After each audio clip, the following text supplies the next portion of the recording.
धम्मदीप हा मानवतेचा जगताची प्रेरणा, महाकारुणी तथागताला त्रिवार ही वंदना.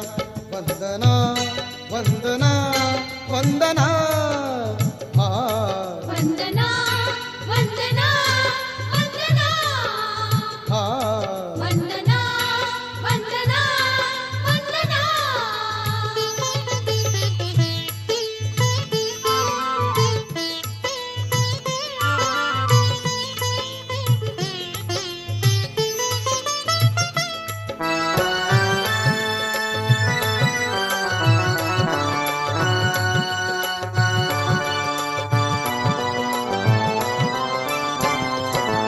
बुद्धं शरणं मंत्रमहान बुद्धिवंत होऊया, धम्मं शरणं तंत्रमहान नीतिवंत होऊया.